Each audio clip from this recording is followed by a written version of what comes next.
ഞാൻ കഴിഞ്ഞൊരു ദിവസം എന്താ അയാൾക്ക് പറയാനുള്ളതെന്നറിയാൻ ഞാൻ ഹോസ്പിറ്റലിലേക്ക് ചെന്നപ്പോൾ അയാളുടെ അമ്മ അയാളെ കാണാൻ എന്നെ അനുവദിച്ചതുമില്ല.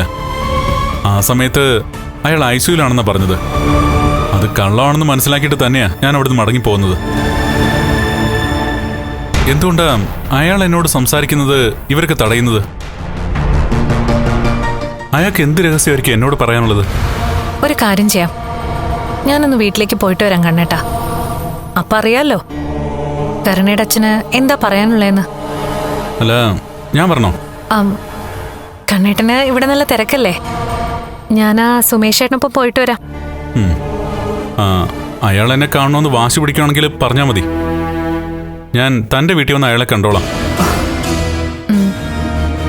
മാർക്കോ പറഞ്ഞത് അയാൾക്ക് അപകടം ഉണ്ടായ ദിവസം നമ്മളെ അപകടപ്പെടുത്താൻ വേണ്ടിയിട്ട് അയാൾ പിന്നാലെ ഉണ്ടായിരുന്നു എന്നാ. അതേപ്പറ്റി വിശദമായിട്ടൊന്നും മാർക്കോ പറഞ്ഞില്ല. എങ്കിലും അന്നേ ദിവസം രാത്രിയിൽ എന്തൊക്കെയോ സംഭവിച്ചിട്ടുണ്ട്. അതേപ്പറ്റി പറയാനായിരിക്കും അയാൾ എന്നെ ഈ വിളിക്കുന്നത്. എന്തായാലും എല്ലാം ഞാൻ അറിഞ്ഞിട്ട് വരാം കണ്ണേട്ടാ. സമനില തെറ്റിയ ഒരാളുടെ മുന്നിലേക്ക് എന്തായാലും കണ്ണേട്ടം വരണ്ട.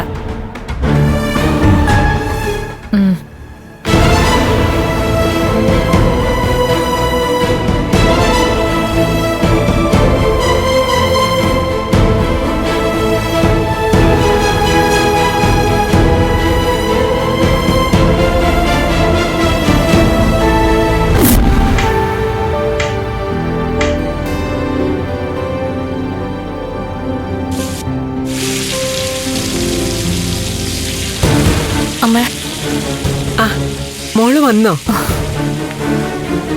ആകെ ടെൻഷനായല്ലോ അമ്മേ. കണ്ണേട്ടനെ വീണ്ടും അങ്ങേര് വിളിച്ചു.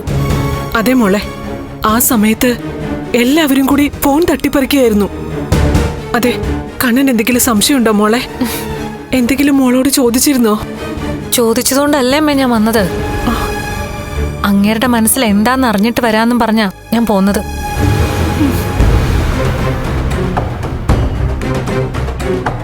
വന്നോ? ദേ കരുണേ, നിന്റെ അച്ഛൻ കാരണം നിന്റെ ജീവിതം തകരുവടി. കണ്ണേട്ടൻ ആകെ സംശയത്തില. എന്റെ ജീവിതം തകരുമെന്ന് കരുതി നീ എന്നെ ഭീഷണിപ്പെടുത്തൊന്നും വേണ്ട. അല്ലെങ്കിൽ തന്നെ ഒരുത്തിനൊപ്പം നല്ല ജീവിതമൊന്നും അല്ല ഞാൻ നയിക്കുന്നത്. നേരത്തെ തന്നെ ഞാൻ ബന്ധം പിരിയാനിരുന്നതാ. ദേ, ബന്ധം പിരിഞ്ഞിട്ട് നീ ഇവിടെ വന്ന് നിന്ന പഴയതുപോലെ നിന്നെ സ്നേഹിക്കാനും സംരക്ഷിക്കാനും നിന്റെ അച്ഛൻ ഇവിടെ കാണില്ല.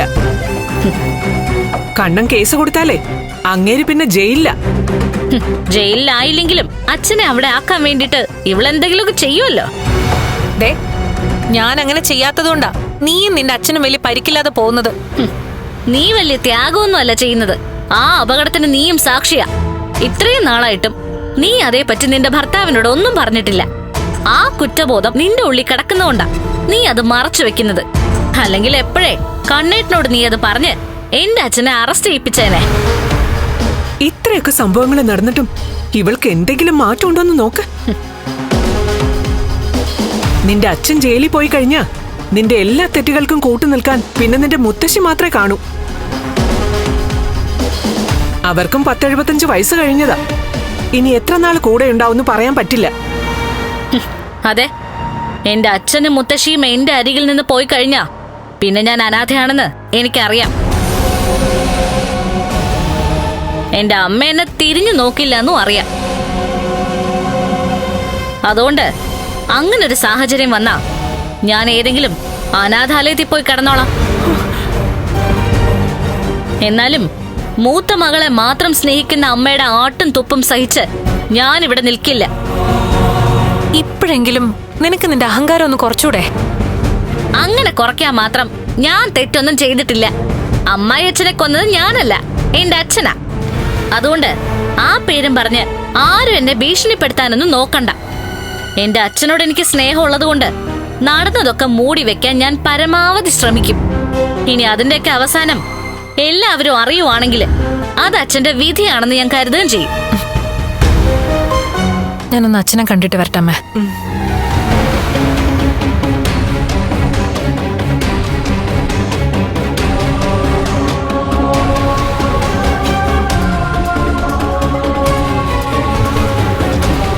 ഡീ നിനക്ക് ഇനിയെങ്കിലും ലക്ഷ്മിയും കണ്ണനെയൊക്കെ സ്നേഹത്തോടെ കണ്ടൂടെ കരുണേ?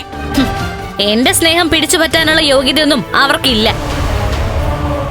അല്ലെങ്കിൽ തന്നെ അവളെയും അവളുടെ ഭർത്താവിനെ സ്നേഹിക്കാനല്ലല്ലോ ഞാൻ ഇവിടുന്ന് കമലേശ്വരത്തേക്ക് പോയത്. അവരൊക്കെ എന്നെ സ്നേഹിക്കും, എന്നെ രാജകുമാരിയെ പോലെ നോക്കുന്നൊക്കെ പറഞ്ഞിട്ടല്ലേ. അതെല്ലാം തകർന്നു വീണതിന്റെ ഒരു നോവുണ്ടല്ലോ, അതെന്റെ ഉള്ളിലുണ്ട്. അതിന്റെ കൂടെ ഇനി എന്റെ സ്നേഹം പിടിച്ചു പറ്റാൻ അർഹതയില്ലാത്തവരെ എനിക്ക് സ്നേഹിക്കാനും മാനിക്കാനും പറ്റില്ല.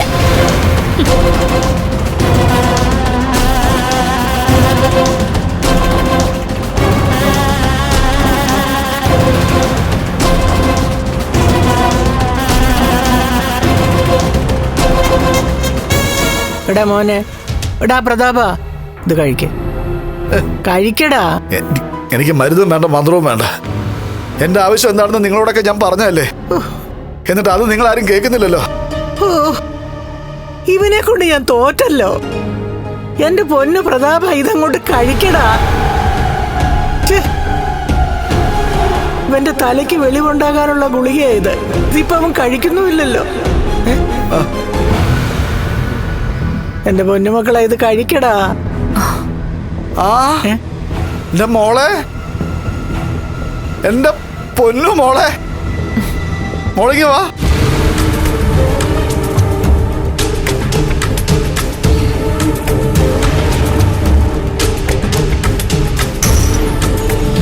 എന്റെ പൊന്നു മോളേക്ക് അടുത്ത് വാ. ഈ വാ മോളെ. തലയ്ക്ക് സുഖമില്ലാതായപ്പോ അവള് പൊന്നുമോളായി. എന്നെ മോളേന്ന് വിളിക്കുന്നതിൽ അയാൾ മായം കലർത്തി. എന്റെ പൊന്നു ലക്ഷ്മി മോളെ, എത്രയും പെട്ടെന്ന് എന്തെങ്കിലും ഒന്ന് ചെയ്യണം. ഒന്നും ചെയ്യാനില്ല മോളെ, ചുമ്മാ ഓരോന്ന് പറയുന്നതാ. അല്ല, നീ കണ്ണനെയും കൂട്ടിയാണോ വന്നേ? കണ്ണേട്ടൻ വന്നില്ല, തിരക്കുണ്ട്. ആ എന്നാ പിന്നെ ഒരു കാര്യം ചെയ്യാം, നമുക്ക് അങ്ങോട്ടങ്ങ് പോയാലോ? എന്തിനാ അങ്ങോട്ട് പോകുന്നേ? നീ മിണ്ടാടി. ഞാൻ എന്റെ ലക്ഷ്മിയോടാ സംസാരിക്കുന്നേ, അതിനിടയിൽ കയറി സംസാരിക്കരുത്. മോളെ, ലക്ഷ്മി മോളെ, കണ്ണൻ വന്നില്ലെങ്കിൽ വരണ്ട, ഞാൻ അങ്ങോട്ടും വരത്തില്ല. മോൾ അവനോട് പറഞ്ഞോ ഞാൻ അവന്റെ അച്ഛനെ കൊന്നതെന്ന്? ആ പറഞ്ഞു പറഞ്ഞു പറഞ്ഞോ?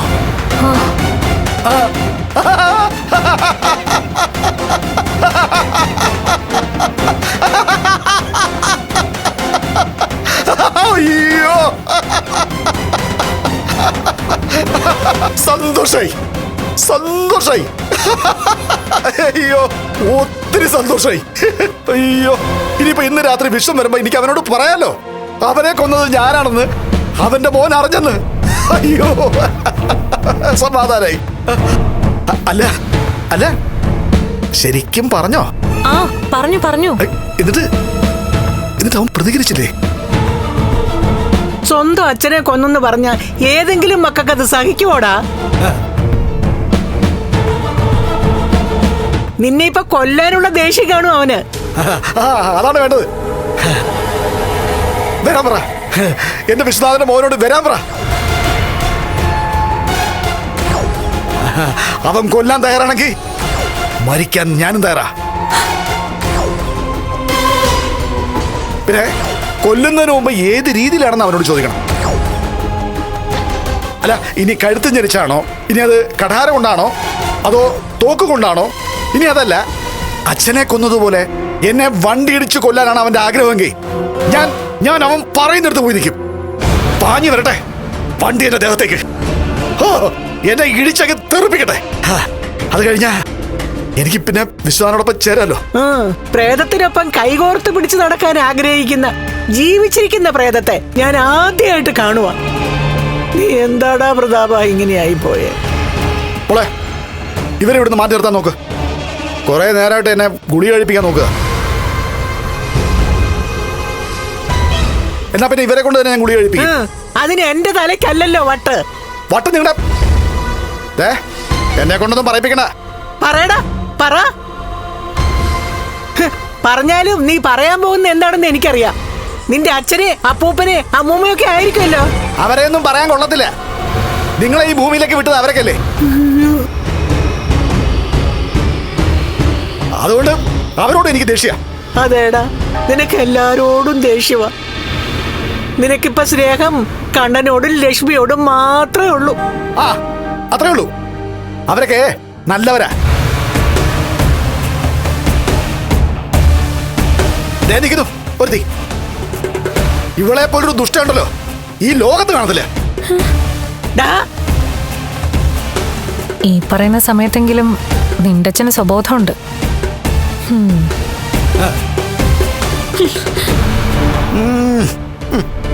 അവള് പറയുന്ന ഒന്നും കാര്യാക്കണ്ട. പറ്റുമെങ്കിലേ മോൾ അവളുടെ കരണക്കുട്ടി ഒഴുക്കി കൊടുക്കാൻ നോക്ക്. 2 എണ്ണം പൊട്ടിച്ചാലും കുഴപ്പമൊന്നുമില്ല. അല്ലെങ്കിൽ തന്നെ നീയല്ലേ അവളുടെ ചേച്ചി, മൂത്താള്. അപ്പൊ നിനക്ക് അതിനൊക്കെ ഉള്ള അർഹതയുണ്ട്. എടാ പ്രതാപ, നീ മിണ്ടാതിരുന്നോ? ഇപ്പൊ എന്തായാലും കാര്യം നടന്നല്ലോ. നീ ആഗ്രഹിച്ച കാര്യം സാധിച്ചല്ലോ. ഇനിയെങ്കിലും ഒന്ന് അടങ്ങി ഒതുങ്ങി കിടന്നി. ഉറപ്പല്ലേ? ഇന്ന് വിശ്വനാഥൻ വരുമ്പോ കണ്ണൻ കാര്യം അറിഞ്ഞു എന്ന് പറഞ്ഞു കഴിഞ്ഞാ സംഗതി തീർന്നു. ഹോ, പിന്നെ എനിക്ക് സ്വസ്ഥമായിട്ട് സുഖമായിട്ട് എന്തെങ്കിലുമൊക്കെ കഴിച്ചിട്ട് കിടന്നങ്ങ് ഉറങ്ങാം.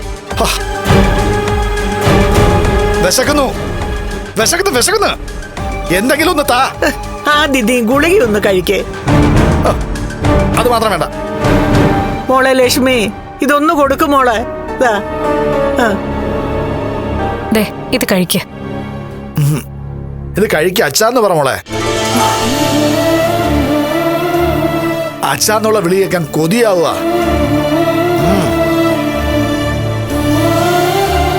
ഇത് കഴിക്കച്ചാ.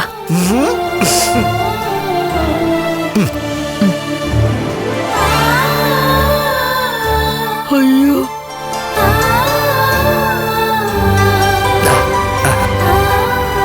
മോളെ, മോള് എന്ത് തന്നാലും ഞാൻ കഴിക്കും. വിഷം തന്നാലും. മിക്കവാറും ഞാനായിരിക്കൂടാ നിനക്ക് വിഷം തരുന്നേ. എന്നാ പെട്ടെന്ന് താ. പെട്ടെന്ന് താ. അയ്യോ, വിഷം എന്റെ അമ്മ തരികയാണെന്നുണ്ടെങ്കിലേ അത് കഴിക്കാൻ ഞാൻ തയ്യാറാ. മനസ്സിലായോ? കൊല്ലാൻ നിങ്ങൾ തയ്യാറാണെങ്കിൽ മരിക്കാൻ ഞാൻ തയ്യാറാ. ഇവന്റെ ദേഹത്ത് വിശ്വനാഥൻ മാത്രമല്ല മോളെ, ഏതോ സിനിമാ നടനും കേറിയിട്ടുണ്ട്. ഇപ്പൊ ഇങ്ങനെയൊക്കെയാ സംസാരിക്കുന്നത് ഇടയ്ക്കിടയ്ക്ക്. ദേ അറിയേണ്ടതൊക്കെ കണ്ണേട്ടൻ അറിഞ്ഞു കഴിഞ്ഞു. ഇനി ഈ കാര്യം പറഞ്ഞ് ആരെ ശല്യം ചെയ്യരുത്.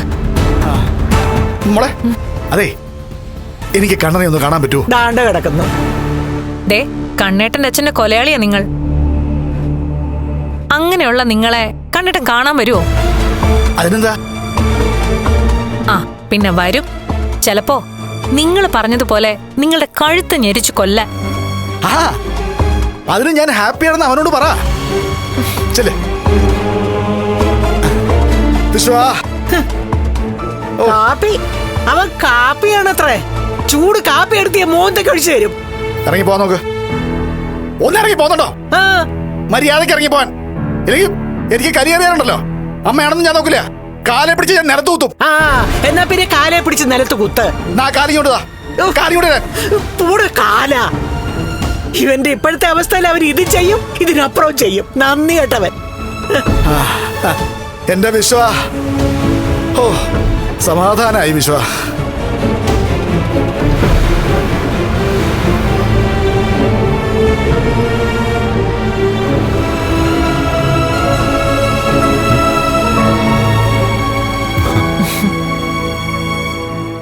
ആഹാ, താൻ വന്നോ?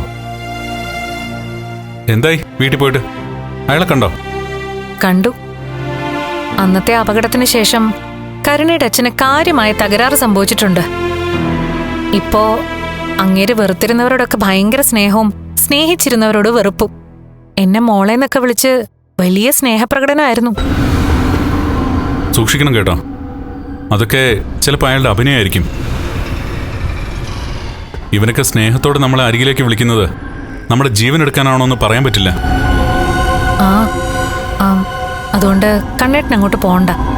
അത് ഞാൻ മാത്രമല്ല, ഈ അവസ്ഥയിൽ താനും അങ്ങോട്ട് പോകണ്ട. സ്നേഹത്തോടെ അരികിലേക്ക് വിളിച്ചിട്ട് തന്നെ എന്തെങ്കിലും ചെയ്താൽ തൻ്റെ വയറ്റിൽ കിടക്കുന്ന നമ്മുടെ കുഞ്ഞിന് പോലും അത് ദോഷം ചെയ്യും. ഇനിയിപ്പോൾ എന്തെങ്കിലും സംഭവിച്ചാലും തലയ്ക്ക് വെളിവില്ലാത്തോട് ചെയ്താന്ന് പറയാമല്ലോ. ഡോക്ടർമാരിൽ നിന്ന് സർട്ടിഫിക്കറ്റ് വാങ്ങിയാൽ മതിയല്ലോ. ഞാനും അതേപ്പറ്റിയൊക്കെ ചിന്തിച്ചു കണ്ണേട്ടാ. അമ്മയും പറഞ്ഞു അധികം അങ്ങേരുടെ അടുത്തേക്ക് പോണ്ടാന്ന്. താൻ പോയി കഴിഞ്ഞപ്പോഴാ ഞാൻ വരാതിരുന്ന ശരിയായില്ലെന്ന് എനിക്ക് തോന്നിയത്. കണ്ണേട്ടനെ ചിലപ്പോ കാണണമെന്ന് പറയുന്നതും നല്ലതിനൊന്നും ആയിരിക്കില്ല. അതിപ്പോ അയാള് കാണണമെന്ന് വാശി പിടിക്കുന്നില്ലല്ലോ. അയാൾക്ക് എന്നോട് ഫോണിലൂടെയല്ലേ എന്തോ പറയാനുള്ളത്. അതുകൊണ്ട് ആർക്കും കുഴപ്പമൊന്നുമില്ലല്ലോ. ഇനിയിപ്പോ അയാൾ ഫോൺ വിളിച്ചാലും എടുക്കണ്ട കണ്ണേട്ടാ. പരസ്പര വിരുദ്ധമായിട്ടാ അയാളിപ്പോ ഓരോന്നും സംസാരിക്കുന്നത്.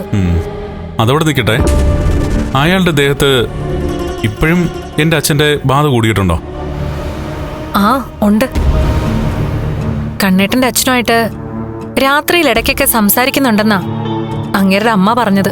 നമ്മളെ പിന്നാലെ നടന്ന് ദ്രോഹിക്കല്ലേ അയാളും അയാളുടെ അമ്മയും കരുണയൊക്കെ കൂടി. അതുകൊണ്ടായിരിക്കും അച്ഛൻ അയാളുടെ പിന്നാലെ കൂടിയിരിക്കുന്നത്. അയാൾക്ക് ആക്സിഡന്റ് ഉണ്ടായ ദിവസവും നമ്മളെ ലക്ഷ്യം വെച്ചല്ലേ അയാൾ വന്നത്. അതുകൊണ്ട് എന്നെ അമിതമായി സ്നേഹിച്ചിരുന്ന എന്റെ അച്ഛൻ അയാളെ വെറുതെ വിടില്ല. നമുക്കെല്ലാവർക്കും ഒറ്റ ജീവിതമേ ഉള്ളൂ. ആ ജീവിതം മര്യാദയ്ക്ക് ജീവിച്ച് തീർത്തില്ലെങ്കിൽ ഈ ലൈഫിനിടയിൽ ഇതുപോലുള്ള ഒരുപാട് പരീക്ഷണങ്ങൾ നേരിടേണ്ടി വരും മഹി.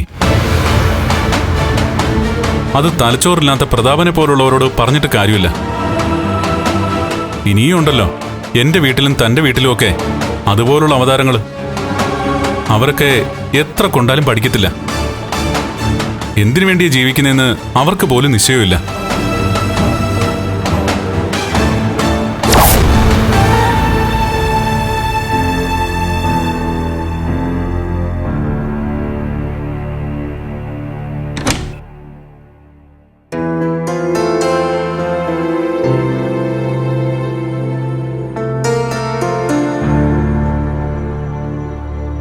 മോൾ ഉറങ്ങിയില്ലല്ലേ? ഉറങ്ങാനുള്ള സമയം ആയില്ലല്ലോ മുത്തശ്ശി. അല്ല, മുത്തശ്ശി കിടന്നില്ലായിരുന്നോ? അതെ, മോൾ ഒരു കാര്യം ചെയ്യുവോ? ഇന്ന് അവന്റെ മുറിയിൽ പോയി കിടക്കോ? മോളുടെ അച്ഛന്റെ. അതെന്തിനാ ഞാൻ കിടക്കുന്നേ? വേറൊന്നിനും അല്ല മോളെ. അവനാണെങ്കിലേ രാത്രിയില് ആരോടോ പിച്ചും പെയ്യും പറയുക. അത് കേട്ടാലേ എനിക്ക് ഉറക്കം വരത്തില്ല. മുത്തശ്ശിക്ക് പേടിയാണല്ലേ?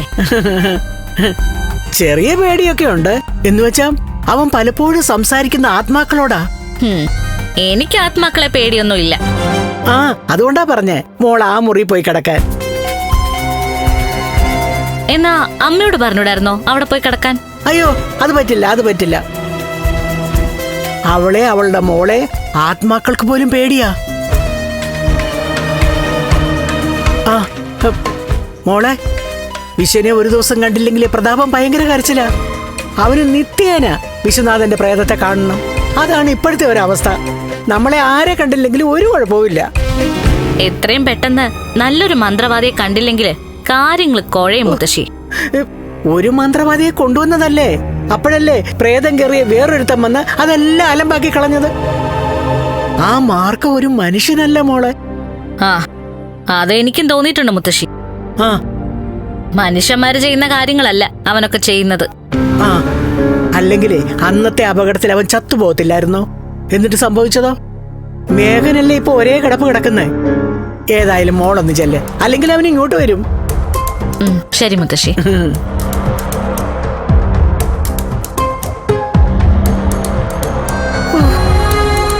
എന്റെ ദൈവമേ.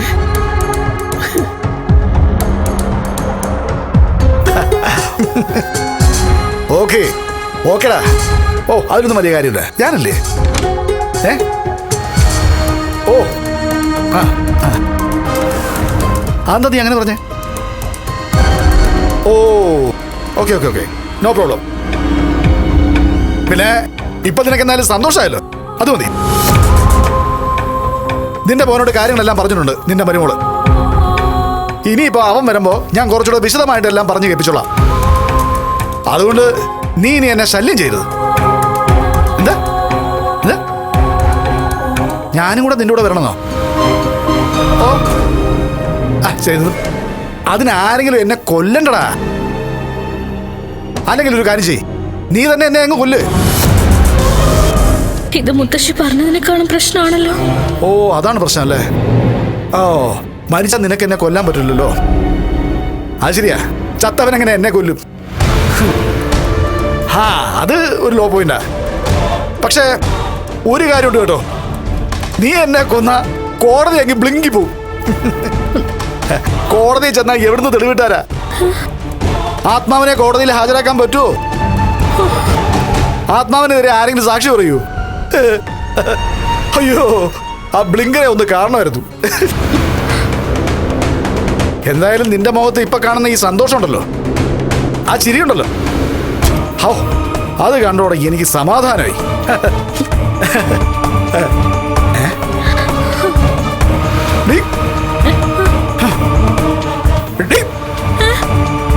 നിക്കടേ അവിടെ,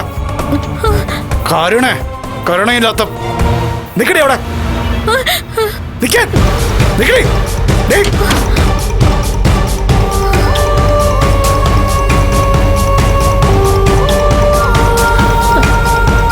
എന്റെ മോളോടാ, ഇളയ മോള്,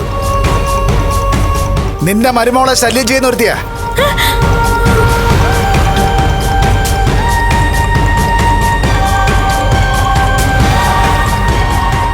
പ്രേക്ഷകരുടെ ശ്രദ്ധയ്ക്ക് നമ്മുടെ ചാനൽ 24 ഏഷ്യാനെറ്റ് കേബിൾ വിഷനിൽ ചാനൽ നമ്പർ 131 ലഭ്യമാണ്.